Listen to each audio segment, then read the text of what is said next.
Hello, everyone, and welcome to another episode of Marriage Matters. Marriage Matters is a show where we talk about marriage matters because marriage matters. So marriage really matters. It does. Marriage really matters. We always say, when God created the earth, if you read in Genesis, he created all these things. Mm-hmm. And next, after he created the earth, all the animals and all that, he created a family. He created a marriage. Right. He created Adam and Eve. Mm-hmm. And it was Adam and Eve's responsibility to basically recreate his creation all over the earth. Correct. And so to duplicate. Thank you. That's a better word. But that's the importance. Marriage is designed to reproduce God in the earth. Right. Exactly. Reproduce his culture in the earth. To regenerate what he started, to keep that going. Yeah. So we say marriage is the basis of society. As marriage goes, so goes society, because in the marriage, that's the foundation of the family. Right. And that's where, our kids get all of their morals and principles and views and all of that. And then the kids go out and reproduce that into the world. So I always say, if you want to change the culture of the world, start with changing the culture of marriage. Yeah, so that's what we're all about. Talking about marriage matters, and that's what this show is all about. So hopefully you've been enjoying the show. Yeah, let us know. Let us know what you have. Yeah, leave us some comments. Picked up, if you picked up anything from the show. If it's making any sort of impact in your life or in the life of your family or friends, please let us know. Let us know what you think. We appreciate any feedback that we get. Yeah, and also we always open to show topics. If you have something that you want us to talk about or you want us to discuss, you can either direct message us. You can email us at info@marriagematterstous.com. We love to hear from you guys. We love the feedback. Shout out to Candace Adams, our sister from another mister. We reposted. She did basically a kind of her own briefing or spin. I was gonna say a dissertation. Yeah, not really, but yeah. But she really dove awesome. Into the vulnerability series we did. We did 2 episodes on vulnerability, and maybe we'll post that up again. You guys haven't read that, you need to read it. She has a very interesting take on how vulnerability works and just the importance of vulnerability. So thanks again, sis. We appreciate the comments. So much. So every week we like to recommend something for you guys. This is a show we want to give you practical things that you can do to enhance your marriage. And the recommendation for this week is Married for Life. Yay. Married for Life is a class. It's a 12-week class that we are instructors or coaches, as we're called. And there are several other couples in this area that are certified Married for Life coaches. But it's a 12-week course designed for you and your spouse. And it's phenomenal. Tanya and I went through the course, and one of the things they actually do is rate your marriage. Right. One of the first classes, and some of you that may scare you, I don't know, but they say rate your marriage on the scale of 1 to 10, 10 being great, 1 being not so great. You got the divorce lawyer on your speed on speed dial, and we did that, and I think my number was like maybe a 7. But I don't remember what your number was, but it was a lot lower than mine. It may have been like a 5 or something. And I was like, whoa, but it really opened my eyes. And as we started going through the class, I was like, whoa, I'm not doing that. For me, I think the biggest thing I learned I ain't gonna say the biggest, but the thing that, I don't know, the greatest takeaway, let me say it that way. The greatest takeaway for me from that class was the session on agreement. Yeah. And how to come in agreement, and what agreement really is. Like. Yep. So what about for you? That is probably the one that I make most reference to, is the agreement lesson. That one did really impact me as well.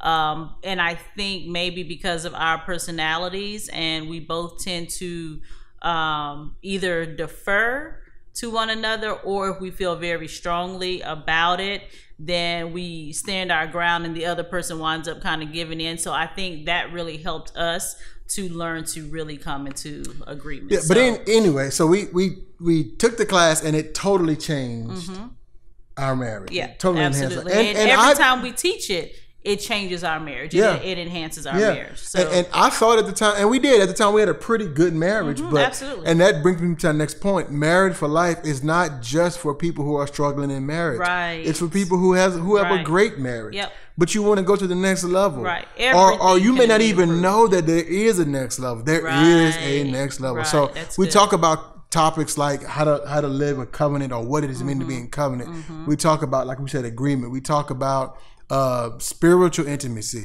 We talk about physical intimacy. Yeah. His favorite topic. We talk about physical intimacy, sexual intimacy. We talk about how to pray and pray for your spouse. Right. We talk about just a large, how to navigate family relationships. Yeah, outside all of of that, the marriage. all of that stuff. We talk about that. So if you're interested in attending a marriage for life class, it's a fee. It's $50 to attend that class for you and your spouse, and that basically covers it's $150, $150, right? Not $50 per person. So $50 per couple, and that covers all of your materials. And if you're interested, let us know. Yep. You can We'll again get you we more can info. you can inbox us. You can email us info@marriagematters to us. But we highly recommend Married for Life. So this week, we're going to talk about something that has become pretty near and dear, I believe, to my heart. Yeah.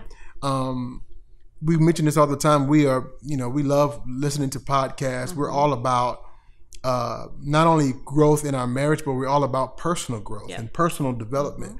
And one of the podcasts I listen to often, every week when it comes out, is The Secret to Success, and it's the podcast. It's Eric Thomas and Associates. Eric Thomas, E.T. the hip hop preacher. He's a motivational speaker and life coach, and his group C.J. McQuinney and Carl Thomas. Yep. They do this podcast every week, and one of the things they talk about a lot on that really impacted me was self-assessing. Yeah. Self-assessing. It's so important. Yeah. And so what is self-assessing? So you're the definition queen. So yes, you have I love definitions. I'm gonna read to you a definition on self-assessment that I actually like. It says self-assessment is the process of looking at oneself in order to assess aspects that are important to one's identity. It is one of the motives that drives self-evaluation, along with self-verification and self-enhancement. That's that development. I love that this definition points back to one's identity. So, which tells me that in order to truly become all that I should be, that God designed for me to be, I have to check in and see where I am now and check on the areas where I may need to grow and to enhance and to improve. We wish that we all came here. We come here loaded with everything that God put in us, but we have to go through a process of unloading all of that and begin to functioning in that level of being who we are and being who we're called to be. So self-assessing is very important. So I'm looking for this scripture real quick. And let me put it in Amplified. And I want to say it's Romans 12. Yeah, this is Romans 12:3.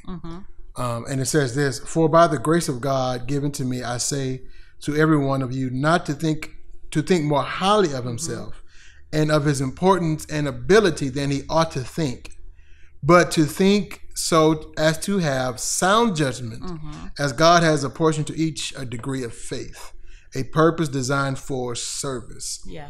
And I think that is self-assessing. Yeah. He says, because a lot of times, you need to really step back and take an honest look at yourself and where you are in life. Right. A lot of times I think the reason why we can't grow, whether that's in our marriage, whether that's in our careers, whether that's in our calling and financially, physically, in our health, is because we think that we know it all. Right. And the other thing that people do a lot is that we think that if I don't take a look at it, if I don't really look at it, and like with the finances, if I don't look at the budget, if I don't look at what's going out and what's coming in, it'll just take care of itself. But that's not. But see, and that's the power. That's not the healthy way of doing that. That's the power of self-assessing. Right. The reason why a lot of people don't grow is because they don't truly know where they're at. There's another scripture in Proverbs that says that you should earnestly know the state of your flocks. Yes. You've got to know where you're at. Yep. You got to know, and because if I know where I am, now I know what I have to do. Right. So if I know where I am, and I know where I want to go in life, now I can come up with a strategy to get me from here to here. Correct. I know the distance. Right. But if I'm trying to get somewhere, you know, I use Waze a lot. And, you know, in Lake Charles, you know, it's not a big place, but I use it because, you know, traffic, because of that 210 bridge or whatever, it gets crazy. So you know, in the morning when I leave, and in the afternoon when I leave, in the morning when I leave to go to work, and in the afternoon when I'm coming home, I always check Waze to see, you know, what's the best route to get home or to go where I'm going. And the first thing it wants to know is what? What's your destination? Well, where are you leaving from? And then it wants to know where are you at right now. Right.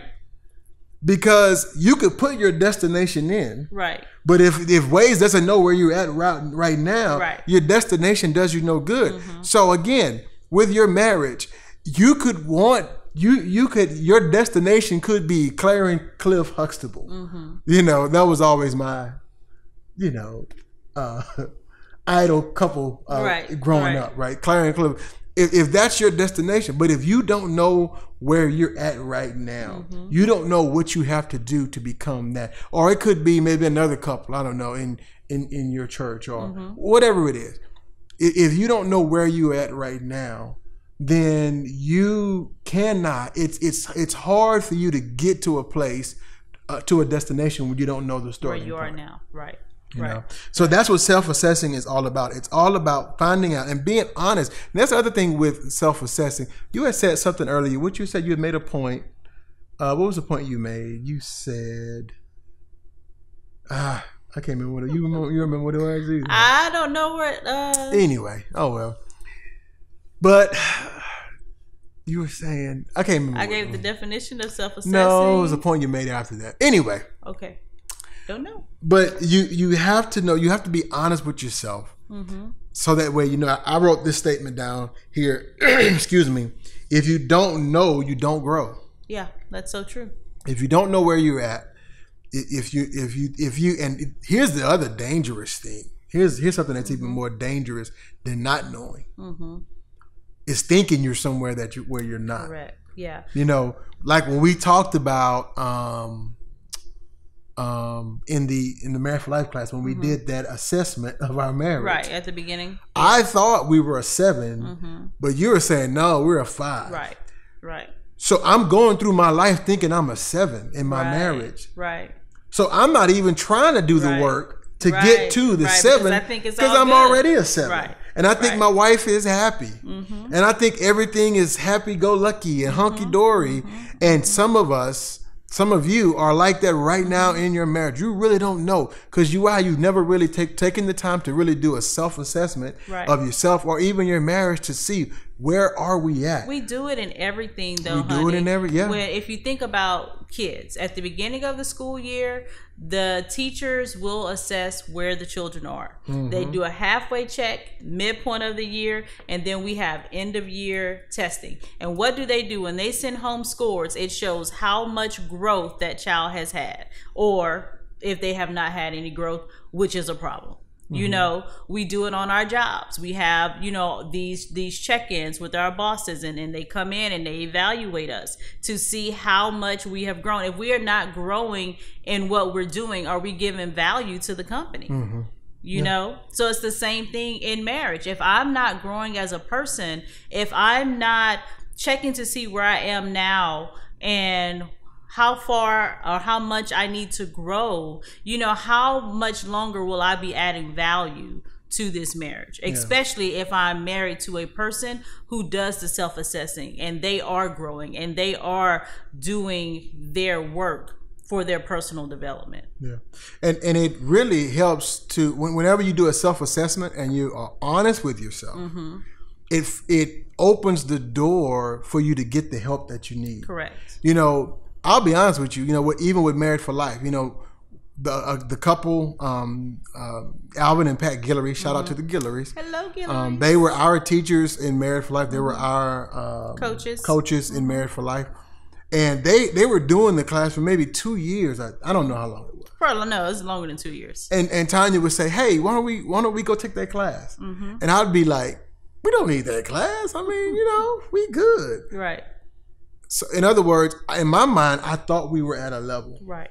And you get what I'm saying? Yeah. And so when help came, and there was no major issues there were no major on, issues. But again, there was room for growth and room for improvement. But my point is I never realized that I needed the help that I needed because I didn't take a true assessment of myself. And sometimes you don't know what you need until you don't know, until you take that look at it. Sometimes you don't know.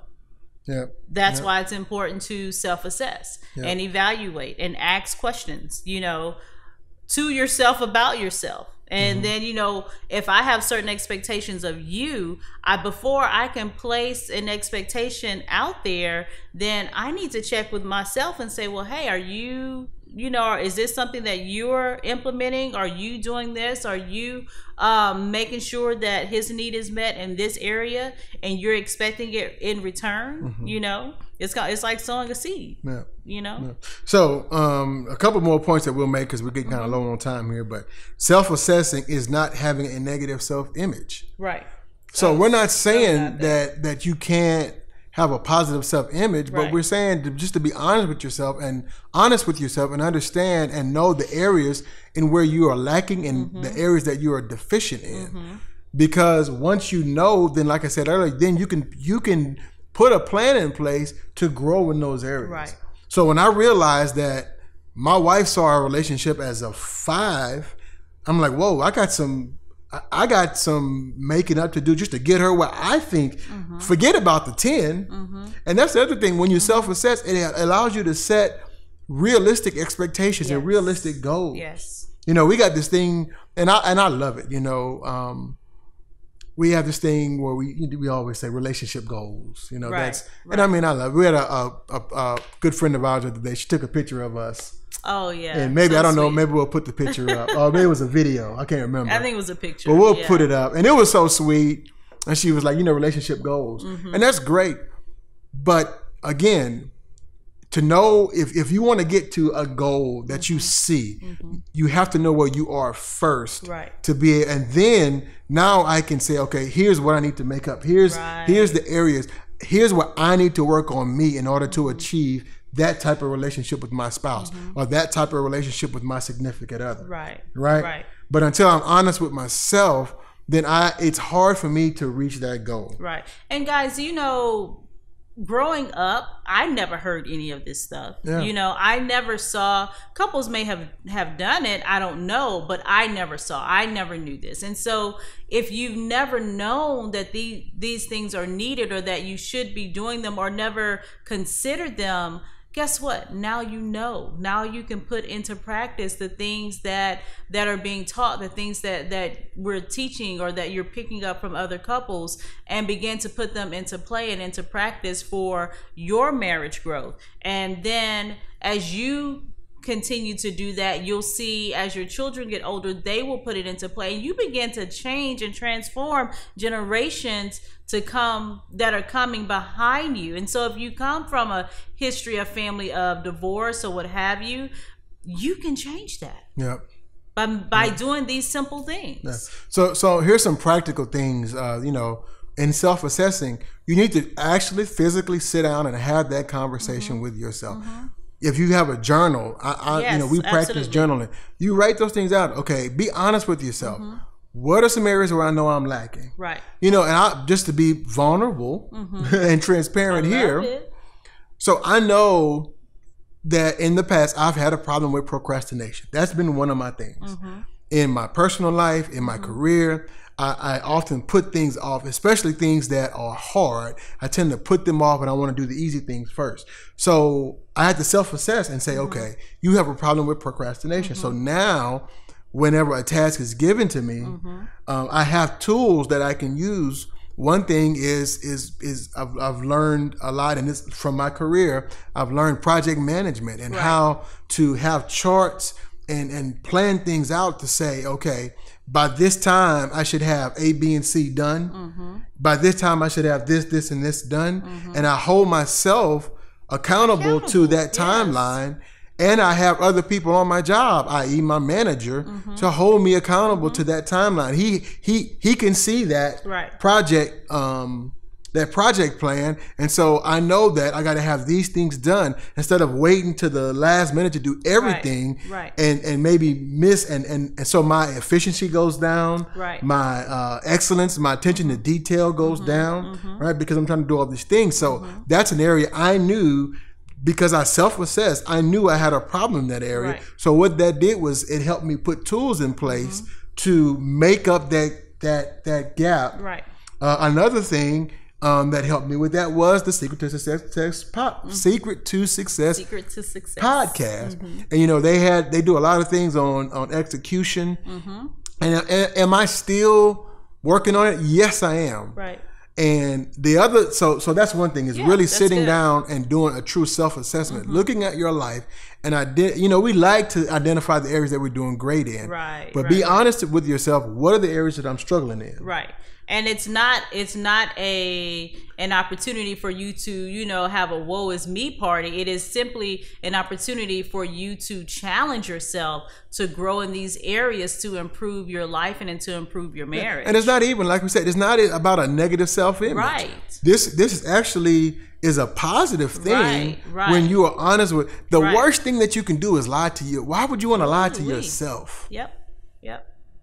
So the other practical thing that I'm going to say, and I think this will be our last point, but the people closest to you have valuable insight into your true self. They can really tell you, the people, like my wife, like I said, I thought we were 7. She's like, no, honey boo, you were 5. It wasn't you alone, it's the marriage. I know, I'm just kind of over exaggerating that. But you got what I'm saying. So they know, my kids, especially your kids, there's been some times, and this has happened, I'll be teaching the word or something. And I remember, I can't remember what I was talking about.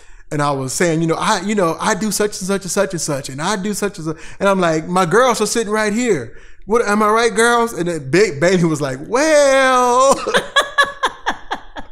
So she just called me out in front of the whole church. But what was that? That was self-assessing. So she was like, well, you think you do those things.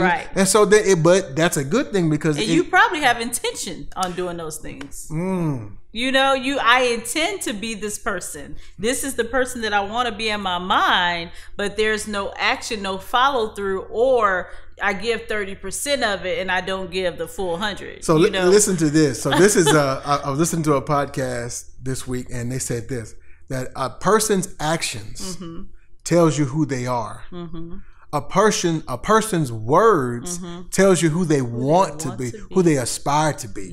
So that's what in that thing. So I was saying those things because that's the person, that's the dad, that's the father that I want to be. But my actions did not match what I was saying. So what I had to do, I had to self-assess and say, okay, I'm saying these things, but I'm not doing these things. So here's the gap. We call it at work, we call that a gap analysis. So we're saying, so here's the gap. So now I can come up with a plan to bridge, to bridge the gap, bring it all together. But if I never take the time to sit down and be honest with myself, to self-assess, how am I doing as a husband? How am I doing as a father? How am I doing in my spiritual world? How am I doing in my relationship with God? All those areas, really self-assessing. So that, and like I said, the goal is to become better. And I said this last week, but my spouse deserves the best me. My spouse deserves the best me, not the average me. We just did another, personal development thing, with the fitness, the 5-day fitness challenge that we did. with Jesse. I can't remember his last name. Me either, but we'll give him a shout out on a later show. Yeah. Yeah. But anyway, he had a shirt that said "Average sucks." And I like it because, you know, you don't want to, nobody wants, when you really think about it, nobody wants to be average. Yep. Nobody. But we all want to be great. Everybody wants, and you could say, oh, I just want to be. Right. No, you don't. You want to be great. But to be great, the reason why most people settle for average is because it takes work to be great. It takes work to be better. It takes work to be like the picture that our friend sent to us with, you know, a picture of us holding hands saying goals. Well, that's great. And if that's your goal, right, it's going to take some work to get there, you know? And so what does it take to get there? You got to look at the unseen. And so maybe in our next episode, we'll do a show on what I call the 10% principle, that you only see 10% of people's lives. Yep. And so, what you want to do is find out if you want to find out the other 90%. In other words, you're seeing the glory, but you're not seeing the story. Right. In other words, you're not seeing what it takes to live at that level. Right. So we want the glamour, and we want the you know, whatever. But what does it take to sustain that? So that's what you want to do. Right. So self-assess, man. Self-assess, and do it with yourself. Do it with your marriage. Get with your spouse, and be honest with each other. That's the other thing. Be honest with each other. Don't be honest. Be lovingly honest. Yeah. Without being offended. So you have to give each other that permission, and make sure that when you are honest with your spouse, you're not communicating it in a way that you're intending to hurt, but you're intending to help. And when your spouse does communicate to you things that you need to work on, you have to be in a place and be mature enough when you sit down and have that conversation that no matter what is said at this table, we choose to not get offended. We're not going to get offended. Yeah. And if we do, then it's going to be for a brief while, and we're going to work and get over it. Quick. You know, I was going to say, I'm sorry. No. You good. It'll come back to me. But anyway, self-assess. Yep. Gotta do it. Gotta self-assess and be honest. Oh, I know what it was. You have to be honest with your spouse. Just like Tanya was honest with me. It's a 5, babe. I feel like it's a 5. Because so many people, and I think this happens a lot, especially, well, I guess it happens with men and women, but we're not honest with each other because we don't want to hurt our spouse's feelings. Right. But then she's going to be miserable. And so we're 10 years into this, and with completely different perspectives. Yeah, and then I get a phone call, or I get you know, she's like, one day she's like, I want a divorce. I'm like, whoa, what? Right. Well, it was 10 years because she was so unhappy. Right. And most people say, well, you should have known. Well, I say this all the time, you know, and I tell, especially to, you know, the women, and, you know, because a lot of times I think women, you guys want us to know things. Right. And it's like, well, you should know. Look, the Bible says that no man knows what's in the mind of a man except for that man. Right. Same thing, no woman knows what's in the mind of a woman except for that woman. So if there's something that you want done, or if there's something you want to change, you have to be honest with your husband and say, look, I don't like that. I don't like it when you do this, or when you do that, or when you say this, or I really like this, or if you're not open and honest. When you fill my car up for me, and I don't have to stop at the gas station all week. I appreciate that. I really do appreciate that. But if you never are open and honest with us, and husbands with your wives, if you're not happy about something, have those conversations. Take the time to self-assess, and when you self-assess, you know your location. Yes. And when you know your location, you know how to get from your location to your destination. Yes. Amen. Come on, preach, praise brother. God. Preach, hallelujah. Amen. Like that was my TD Jakes flow right there, boy. Anyway, that's all we have for you today, this week. So stay tuned for next week's episode. And remember, your marriage matters. Love you guys. Have an awesome week.